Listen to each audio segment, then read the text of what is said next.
Students, आई hope कि आप लोग ठीक होंगे अपने घरों पे।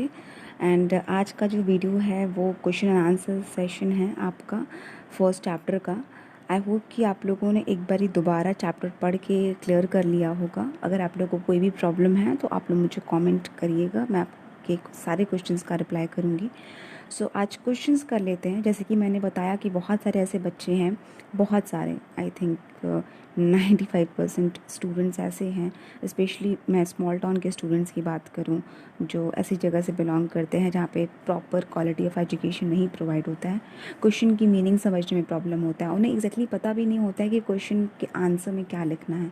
सो मैं आप लोगों को कॉपी पेस्ट वाला फॉर्मेट तो नहीं बोलूँगी, बट हाँ, मैं आप लोगों को बताऊँगी कि मीनिंग क्या है क्वेश्चन की एंड उसमें आंसर्स में क्या लिख सकते हैं।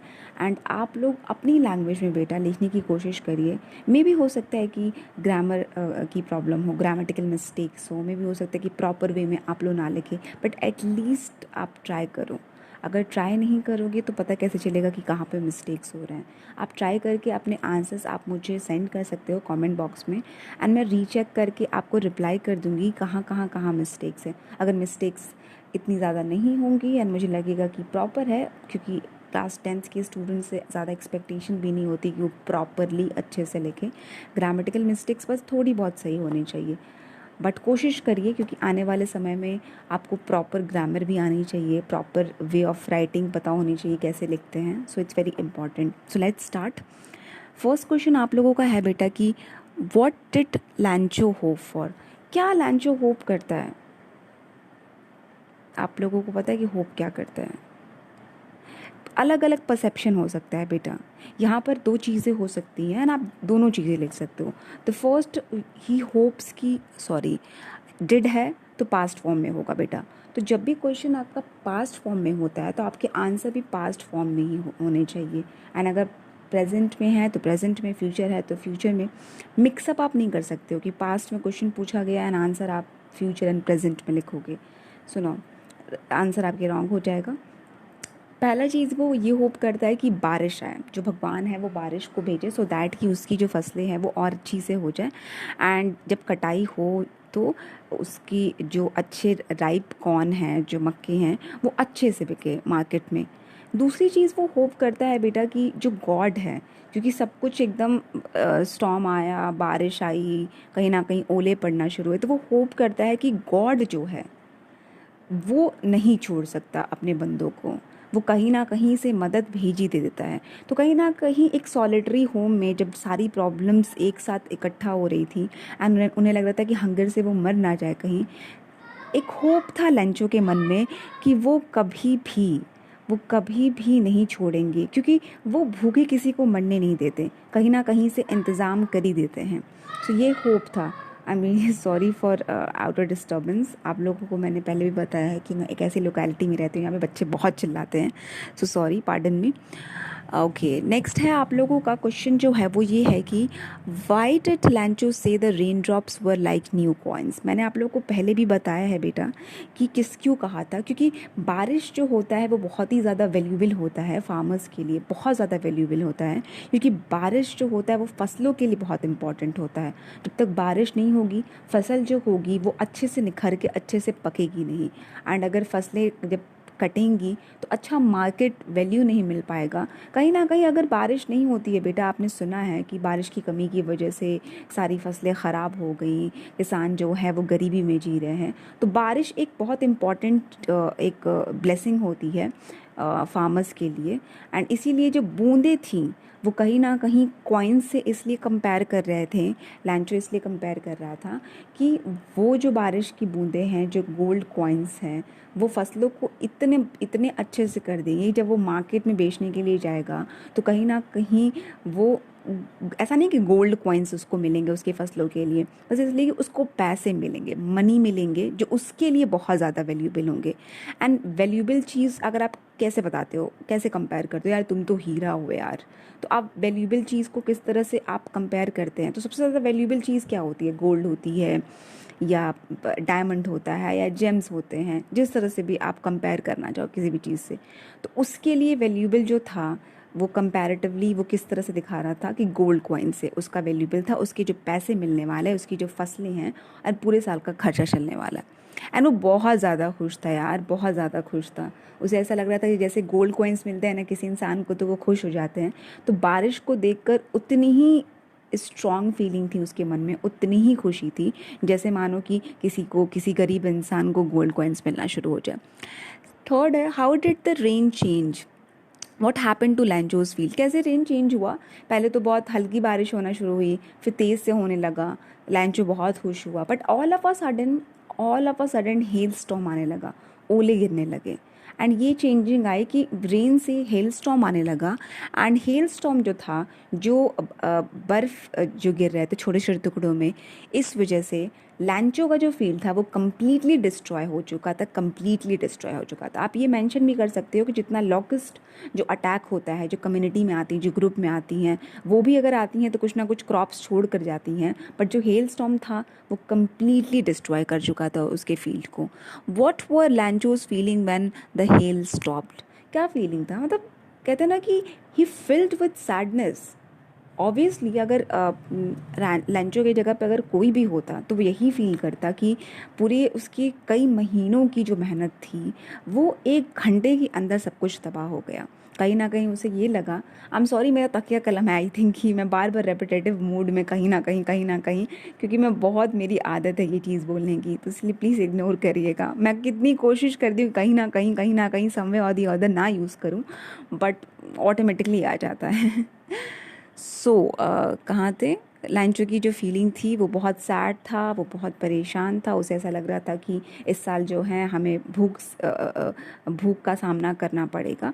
लेकिन हेल के बाद, ये सारी चीज़ों के बाद, जितनी सैडनेस थी, सब कुछ डिस्ट्रॉय होने के बाद भी एक होप था, मतलब at the core of his heart, कि गॉड नहीं छोड़ेंगे साथ। आई जस्ट होप कि ये चारों क्वेश्चंस क्लियर होंगे आप लोगों के, क्या लिखना है इसमें। एंड अगर आप लोगों को फिर भी समझ में नहीं आएगा, आप लोग कोई भी क्वेश्चन, अब ये नहीं कि सारे क्वेश्चंस मैम सारे के क्वेश्चंस के आंसर आप लिखवा दो, नहीं। आप लोग प्लीज़ हेल्प बुक, सबसे पहले तो बेटा हेल्प बुक लेना आप लोग बंद करें, आप लोग टेक्स्ट बुक लिया करें।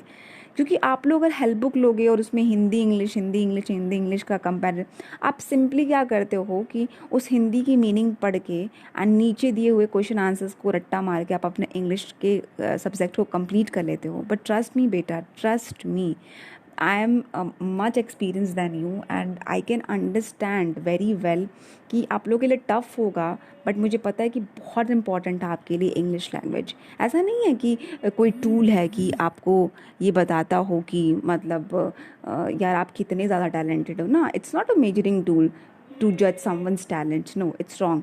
बट आप लोगों को इम्पॉर्टेंट है, अगर इस वर्ल्ड में आप रहते हो, इस दुनिया में रहते हो, इतने अपडेटेड एडवांस्ड आप कंट्री में रहते हो, तो आपको एक लैंग्वेज आनी चाहिए, स्टैंडर्ड लैंग्वेज चाहिए, जहाँ पर इसी लैंग्वेज के बेसिस पे हर जगह काम होता है। तो आपको अपने फ्यूचर के बारे में सोचना है तो अभी से स्टार्ट करना पड़ेगा। ओके, नेक्स्ट है आप लोगों का, हु और what did लैंचो have faith in, what did he do.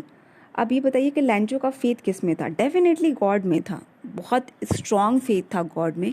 क्या किया था उसने, जब हेल स्टॉर्म आया, जब कम्प्लीटली क्रॉप्स डिसाइड हो गए, he decide he decided to write a letter to God. Normally कोई करता नहीं है, इतना इंटैक्ट फेथ, इतना स्ट्रॉन्ग फेथ किसी का नहीं होता है, but he decided to write a letter to God and demanding, एक होता है ना कि आप मम्मा पापा से डिमांड करते हो यार मुझे चाहिए, तो सिंपली उसने प्लीज़ एंड ऐसा कुछ नहीं लिखा था, please I want 100 पैसोज, I need 100 पैसोज so that कि मैं रीग्रो कर सकूँ अपने फील्ड को। सो ऐसा नहीं होता कि आप अपने बड़ों से इस हक से मांगते हो कि वो डेफिनेटली देंगे, वैसे ही लैंचो गॉड से हक से मांग रहा था, उसका राइट था कि पैसे आप दे दीजिए मुझे। एंड वो स्ट्रॉन्ग फेथ कैसे, आप गॉड को लेटर लिख रहे हो अपने नीड को फुलफ़िल करने के लिए, दैट मीन्स कि यार इससे ज़्यादा स्ट्रॉन्ग फेथ क्या हो सकता है, जहाँ पे आपको थोड़ा भी डाउट नहीं है कि गॉड लेटर का जवाब देंगे कि नहीं, पैसे आएंगे कि नहीं, बल्कि rather he was so sure about it कि अरे यार गॉड की तरफ से पैसे जो आने वाले हैं। So let's think about future कि आगे जब पैसे आएंगे तो क्या करना होगा। हु रेड द लेटर, किसने लेटर पढ़ा था, पोस्ट मास्टर ने लेटर पढ़ा था। And he was totally shocked कि इन दिस टाइम जहाँ पर इतना ज़्यादा मटेरियलिस्टिक वर्ल्ड हो चुका है, लोग पैसों के पीछे भाग रहे हैं, गॉड से एकदम डिस्कनेक्टेड हो गए हैं, इन दिस वर्ल्ड ऑल्सो कुछ लोग ऐसे हैं जिनका फेथ इतना ज़्यादा स्ट्रांग है गॉड पे. What did the post master do then? क्या करते हैं पोस्ट मास्टर, क्या करता है? ही डिसाइडेड टू रिप्लाई, क्योंकि उसे ऐसा लगता है पोस्ट मास्टर को कि गॉड जो है वो रिप्लाई नहीं करेंगे, एंड अगर रिप्लाई नहीं पहुंचेगा लैंचो तक तो आई थिंक कि वो अपना फेथ जो है वो लूज़ कर देगा. एंड वो ये नहीं चाहते थे. बहुत कम ऐसे लोग मिलते हैं जो इतने प्योर होते हैं, जो इतने नाइव होते हैं, सीधे साधे होते हैं. And post master because of his goodness, कहीं ना कहीं वो उसकी गुडनेस थी, उसकी अच्छाई थी कि वो डिसाइड करता है कि भले मेरे अंदर इतना फेथ हो या ना हो, बट मैं किसी और का फेथ नहीं टूटने दूंगा. नेक्स्ट है आप लोगों का, was Lencho surprise to find a letter for him with money in it? Not at all. आप लोगों ने स्टोरी मैंने आप लोगों को पढ़ाई है. Not on the single doubt came to his mind, not a single doubt. यार क्या पता किसी और ने पैसे भेजे हो. He was so sure about it ना कि अरे यार 70 पैसों, वो ठीक है नॉर्मल था कि यार 70 पैसे 100 पैसों, बल्कि उसने इल्ज़ाम लगाना शुरू कर दिया कि गॉड से तो गलती नहीं हो सकती है. That kind of faith he had in God, that कि उसे ऐसा लगा कि गॉड से गलती नहीं होगी, डेफिनेटली गॉड ने 100 पैसों सेंड किए होंगे, बल्कि 30 पैसों एम्प्लॉयज़ ने, जो बैंक के एम्प्लॉयज़ है, उन्होंने पक्का चुराए हैं. तो कहीं ना कहीं वो बिल्कुल शॉक नहीं था, कोई सरप्राइज़ नहीं था, एंड बहुत नॉर्मल था. अच्छा आ गया, इट्स ओके, क्योंकि मैं तो ये एक्सपेक्ट ही कर रहा था. सो आप नॉर्मली यार आप जब स्टोरी पढ़ोगे दोबारा री रीड करो बेटा, कि आप जब पढ़ोगे तो कहीं पे भी कोई डाउट नहीं आया है लैंचो के मन में. बहुत कम लोग ऐसे होते जो इतना स्ट्रॉन्ग फेथ रखते हैं. What made him angry? क्योंकि जो 70 पैसोस थे वो सॉरी 100 पैसोस के बदले में 70 पैसों आ गए थे, एंड उसे ऐसा लग रहा था, ही फेल्ट दैट कि जो 30 पैसोस हैं वो एम्प्लॉयज़ ने चुराए हैं. So that's why he got angry, and that is the reason that he wrote a letter to God again. And उसमें उसने शिकायत की रहती है एम्प्लॉयज़ की कि प्लीज़ अगर आप 30 पैसों मुझे भेज दो. अब आप देख रहे हो कि लास्ट में उसने फिर भी कहा कि 70 पैसों आने के बावजूद भी उसने ये चीज़ कही कि 30 पैसों दोबारा भेज दो और इससे मत भेजना. सो कोई डाउट नहीं था, बल्कि उसे पता था कि गॉड फिर दोबारा 30 पैसों भेजने वाले हैं. So that kind of faith he had in God. Okay, next जो है आप लोगों का thinking about text, who does लैंचो have complete faith in? Which sentence? Repetitive mood में है बेटा. जो एक्सरसाइज अपने अभी मैंने कराया आप लोगों को, लास्ट में जो क्वेश्चंस दिए हुए हैं, आप लोगों को आराम से समझ में आ जाएगा कि लैंचो का फेथ किस में था. डेफिनेटली गॉड में था. आप लोगों को आंसर में करने आना चाहिए कि लैंचो डज यहाँ पर यूज़ हुआ है. तो यहाँ पर एक होता है ना कि आप लोगों का प्रेजेंट इंडेफिनिट में होना चाहिए आंसर, आप लोगों का प्रेजेंट में होना चाहिए आंसर, पास्ट या फ्यूचर में नहीं होना चाहिए. जिसको जो क्वेश्चन जिस टेंस फॉर्म में होगा उसी टेंस फॉर्म में आप लोगों को आंसर पे लिखना है. तो लैंचो का फेथ किस में है? गॉड में है obviously. And which sentence in this story tell you this? Definitely आप वो वाला लिंकअप कर सकते हो, वो वाला लाइन यूज़ कर सकते हो जब वो डिसाइड करता है कि गॉड को वो लेटर लिखेगा, एंड गॉड को वो लेटर लिखता है एंड 100 पैसों का डिमांड करता है, क्योंकि उसको बहुत ज़्यादा फेथ है. एंड एक और आप एग्जांपल दे सकते हो, इंस्टेंस दे सकते हो, जब इतना सब कुछ होने के बावजूद भी, सारे डिस्ट्रॉय होने के क्रॉप बावजूद भी, उसे एक मन में होप था कि गॉड जो है वो कभी साथ नहीं छोड़ते हैं अपने बंदों का, अपने भक्तों का, वो हमेशा साथ रहते हैं, कहीं ना कहीं से इंतज़ाम हो जाएगा. तो वो होप जो है वो एंड तक रहती है एंड शुरुआत में. नॉर्मली क्या होता है बेटा कि जब क्लैमिटी स्ट्राइक करती है, प्रॉब्लम आती है, तो सबसे पहले आप होप ही लूज़ करते हो, सबसे पहले आप गॉड पे फेथ लूज़ करते हो. गुस्सा आता है आपको कि गॉड मेरे साथ ऐसा कैसे कर सकते हैं. सो लैंचो के मन में ये चीज़ नहीं थी, बिल्कुल भी उसने गॉड को ब्लेम नहीं किया, बल्कि उसने सोचा कि ये एक पार्ट ऑफ डेस्टिनी है एंड गॉड डेफिनेटली हेल्प करेंगे. Why does the post master send money to Lencho? Why does he sign the letter to God?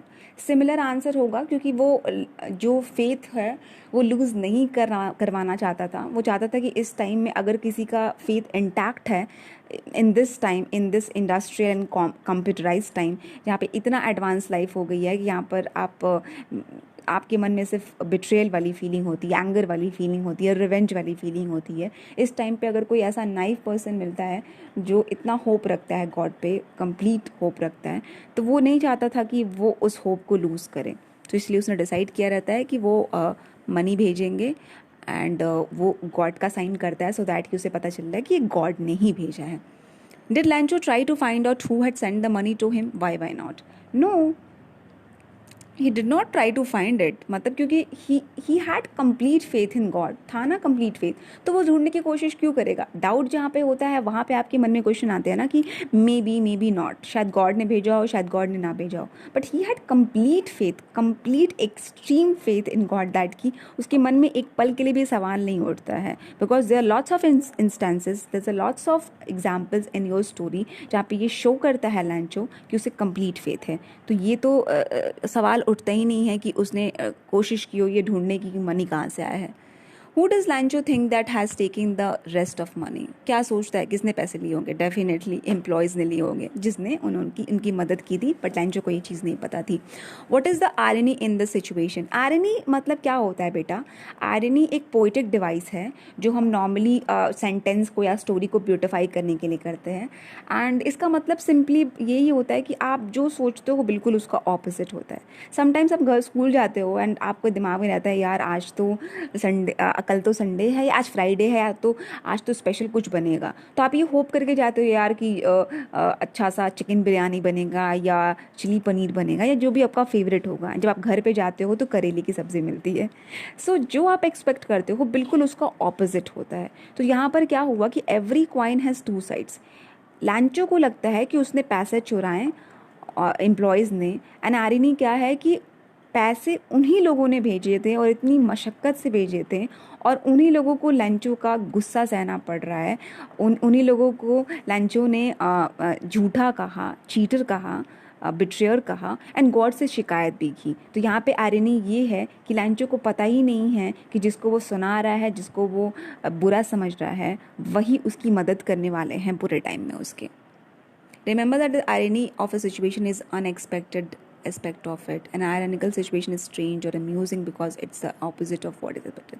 ये आप लोगों के काम का नहीं है, ये एक्सप्लेनेशन दिया हुआ है आयरनी का। एंड अभी यहाँ पर जो आयरनी है वो है सिचुएशन आयरनी। सिचुएशन के बेसिस पे आयरनी का यूज़ हुआ है कि सिचुएशन ऐसा क्रिएट हो गया उस टाइम पे कि उसको ये लगा कि यार गॉड तो पक्का भेजे होंगे, उन्होंने चुराया होगा। अभी आप लोग बेटा 9th क्लास में हो तो मैं आप लोगों को बहुत प्रेशराइज़ नहीं करूँगी पोएट्री डिवाइसेस पढ़ने के लिए, लेकिन डेफिनेटली मैं एक वीडियो डालूंगी 9 to 12 सभी स्टूडेंट्स के लिए जहाँ पे मैं poetic devices approx 20 poetic devices मैं आप लोगों को बताऊंगी, सो दैट कि इन फ्यूचर आप लोगों को आप लोग अपने राइटिंग में यूज़ कर सको। आप लोग जब कोई स्टोरी पढ़ो तो आपको पता हो कि कौन से पोएटिक डिवाइसेस यूज़ हुए हैं, एंड आपके पोएम्स में बहुत सारे पोएटिक डिवाइसेस यूज़ हुए हैं। तो अगर आप मेंशन करोगे एग्जाम्स में तो समवेयर और दी अदर आप लोगों को मार्क्स गेन होंगे। बिकॉज नॉर्मली सभी लोग जनरल आंसर लिख कर आते हैं, इसलिए लिटरेचर में जल्दी मार्क्स नहीं उठ पाते हैं। अगर आप आउट ऑफ द बॉक्स जाके कुछ लिख कर आते हो तो डेफिनेटली एग्जामिनर जो है वो मार्क्स ज़रूर देगा। Okay, Are there people like Lancho in the real world? Well, have you seen any kind of person? This kind of person जहाँ पर वो गॉड पे इतना फेथ? I have seen, मतलब इतनी एक्सट्रीमिटी का नहीं देखा है कि गॉड को सीधे लेटर भेजते हैं, बट ऐसे लोगों को मैंने देखा है जो कंप्लीट फेथ रखते हैं। समटाइम्स इतना ज़्यादा फेथ रखते हैं कि वो फेथ सुपरस्टिशन में चेंज हो जाता है, बट ऐसे लोग होते हैं बेटा। आपको क्या लगता है कि लैंचो ये जितने भी क्वालिटीज़ या डिसक्वालिटीज़ यहाँ पे जो लिखे हुए हैं वो लैंचो इसमें से कौन कौन सा है? अब आप लोग डिसाइड करोगे कि कौन कौन सा है। मुझे तो ऐसा लगता है कि अच्छा लैंचो ग्रीडी था क्या, लालची था? नहीं, लैंचो लालची नहीं था। ऐसा नहीं था कि उसने बहुत ज़्यादा पैसों का डिमांड किया हो या उसे बड़े पैसे चाहिए होता है। एक फार्मर के लिए उतने ही पैसे चाहिए होते हैं कि जिसमें वो अपने फसलों को उगा सके और बाज़ारों में जाके बेच के वो पैसा ला सके, सो दैट कि उनकी फैमिली सर्वाइव कर पाए। नाइफ था, सीधा साधा, बिल्कुल समझ ना रखने वाला, बिल्कुल। लैंचो नाइफ था, बहुत भोला सा था, इनोसेंट सा था, इसीलिए उसे पता नहीं चला कि गॉड ने नहीं एम्प्लॉयज़ ने पैसे दिए हैं। स्ट्यूपिड, पागल, पागल नहीं कह सकते हैं आप किसी के फेथ को, ये चीज़ नहीं कह सकते कि अगर कोई फेथ कर रहा है एंड गॉड को लेटर भेज रहा है, ऐसा नहीं लगता है कि हम मन में जब भी ऐसे हम शो नहीं करते हैं कि हम बहुत ज़्यादा एक्सट्रीम फेथ रखते हैं गॉड में। बट आई थिंक कि मोस्ट ऑफ द पर्सन जो भी, अगर हम अकेले होते हैं तो जो भी शिकायतें होती हैं, दुख होता है, विशेज़ होती हैं, हम सिर्फ गॉड से उम्मीद करते हैं एंड कहीं ना कहीं हमें होप भी होता है कि वो पूरा करेंगे। Ungrateful up to some extent, कुछ हद तक था अनग्रेटफुल, कि उसको 70 पैसों मिलने के बावजूद भी वो कहीं ना कहीं ग्रेटफुलनेस नहीं शो कर रहा है, ग्रैटिट्यूड नहीं शो कर रहा है, थैंकफुलनेस नहीं शो कर रहा है, बल्कि उसको 30 पैसों जो नहीं मिले उसके लिए उसको उदासी है। तो कहीं ना कहीं वो अनग्रेटफुल था। सेल्फिश नहीं कह सकते क्योंकि ऐसा कोई इंस्टेंस नहीं है इस स्टोरी में जहाँ पे उसकी सेल्फिशनेस शो हुई होगी। कॉमिकल, हाँ, थोड़ा हंसी वाला, फनी वाला तो था ही, क्योंकि आप जब लास्ट में जब वो लेटर लिख कर देता है और क्रुक्स बोलता है एम्प्लॉयज़ को, तो कहीं ना कहीं कॉमिकल वाला।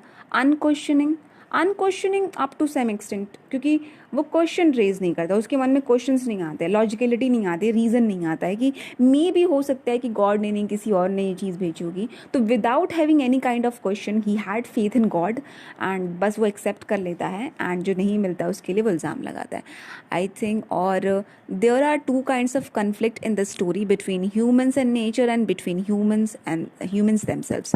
How are these conflicts illustrated?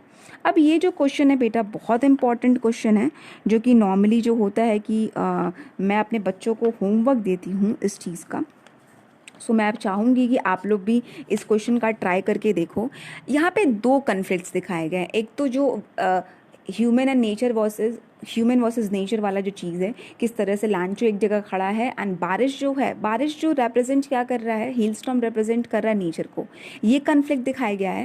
And दूसरी जगह लैंचो और जो एम्प्लॉयज़ हैं, जो पोस्टमैन हैं, उनके बीच में कन्फ्लिक्ट दिखाया है। तो किस तरह से आप इलस्ट्रेट करते हो, किस तरह से बताते हो इन कन्फ्लिक्ट को? तो नॉर्मली आप क्या लिखोगे, the conflict between human and nature is shown by, होता है ना कि destruction of Lencho's crop by the hail storm, कोई डिस्ट्रक्शन हुआ हेल स्टॉर्म के वजह से, एंड यहाँ पे कन्फ्लिक्ट दिखाया कि बिल्कुल एक दूसरे से ऑपोजिट हैं। एक जो है वो कहीं ना कहीं अटैक का काम कर रहा है एंड दूसरा जो है डिफेंड करने की अपने तरफ से पूरी कोशिश कर रहा है। एज द क्रॉप्स फेल्ड, और किस तरह से कम्प्लीटली डिस्ट्रॉय हो चुका, एंड जो लैंचो था वो सैड हो गया। तो एक यहाँ पे कन्फ्लिक्ट है। दूसरा कन्फ्लिक्ट ये है कि पोस्ट मास्टर हेल्प कर रहा है उसकी, बट लैंचो ने उस चीज़ को नहीं समझा एंड उसे ये लगा कि ह्यूमंस जो होते हैं वो ट्रस्ट के काबिल नहीं होते हैं, वो ज़्यादातर बिट्रेयर होते हैं, वो ज़्यादातर चीटर्स होते हैं। तो यहाँ पे एक कन्फ्लिक्ट बिटवीन ह्यूमंस दिखाया है एंड स्टोरी के स्टार्टिंग में बिटवीन नेचर एंड ह्यूमंस। तो आप जितना भी एलोबोरेट करना चाहो आप एलोबोरेट कर सकते हो, एंड आई रियली वांट कि आप कोई क्वेश्चन करके दिखाओ या ना दिखाओ, आप इस क्वेश्चन का आंसर ज़रूर मुझे भेजना। I really want to know about your perception. आप क्या सोचते हो, किस तरह से आप शो करोगे इन दोनों कन्फ्लिक्ट्स को, किस तरह से आप देखते हो, या रियल लाइफ में आपके साथ ऐसा हुआ है कि ह्यूमन वर्सेस ह्यूमन वाली कंडीशन आई हो, या आपके साथ ऐसा हुआ है कि ह्यूमन वर्सेस नेचर वाला कन्फ्लिक्ट आया हो।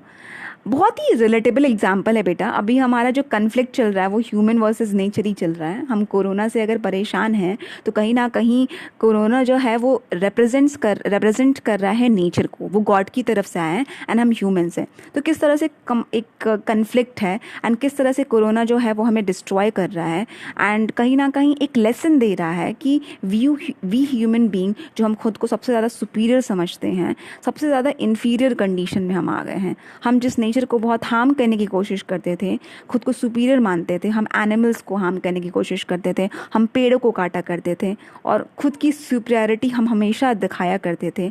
आज वही नेचर हमें डिस्ट्रॉय करने पर आया है। एंड वो कहते हैं ना कि जब नेचर डिस्ट्रॉय करने पे आता है, जब नेचर खुद की पोजीशन को रिक्लेम करता है, तब बहुत ही ज़्यादा डिस्ट्रक्शन होता है। आई जस्ट होप कि हम ह्यूमंस समझ पाए इस चीज़ को, एंड जब ये चीज़ जाए, जब ये वायरस जाए, तो हमें एनिमल्स एंड नेचर की रिस्पेक्ट करना आ जाए। सो आई होप कि आप लोगों को सारे क्वेश्चन एंड आंसर्स क्लियर होंगे, I think, and I hope कि आप लोग अपने आंसर्स मुझे सेंड करेंगे। That's it for today. Take care of your self, don't go outside of your home जब तक कि कोई ज़रूरी काम ना आ जाए आप लोगों को, and just try to be more human every day. Thank you.